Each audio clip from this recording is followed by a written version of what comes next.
সকাল থেকে আমি তো এসছি 12টার সময় এসছি, তখন থেকে দেখছি দিদিরা ভাইরা দাদা ভাই আছে এখানে, এই দিদি ভাই আছে, কেউ সামলাতে পারছে না কাউকে, মানে সামলানোর মতোই না এরা।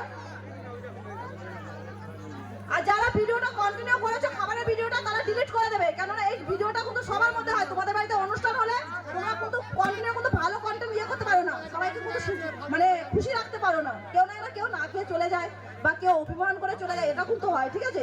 আর এখানে তো একটা অনুষ্ঠান সবাইকে নিয়ে, এটাই বলতে চাই। বাপ্পাদার মতো মানুষ যে অনুষ্ঠান করেছে, আমাদের হ্যাঁ সব জানাই বাপ্পাদাকে, কেননা বাপ্পাদা হ্যাঁ হ্যান্ডিক্যাপ আছে, তারপরেও বাপ্পাদা একটা মেকআপ রেখেছে। আমাদের 4 পা হাত পা থাকতেও আমরা মেকআপ রাখতে পারি না, আমরা সাহসে কোলায় না আমাদের, এটাই বলার আছে। সত্যি এত মানুষকে মানে পরিচালনা করা খুবই একটা ভালো বা বড় ব্যাপার হয়ে যায়। তো যে কিন্তু এই মিটআপটার মেন, সে কিন্তু একটু প্রবলেম আছে, তার হাঁটাচলা করতে পারে না, তা সত্ত্বেও এত মানুষকে রেখেছে। তো সবাই একটু মানিয়ে নেবেন, ঠিক আছে, আমি এটাই বলবো।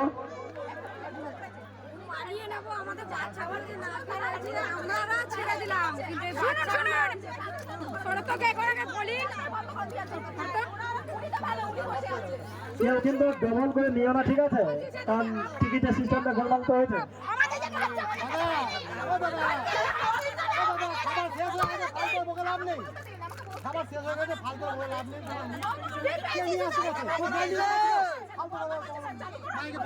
আবার কখন আসবে? আর মাইকা মন্ডা চালু দেবে না, মাইকা মন্ডা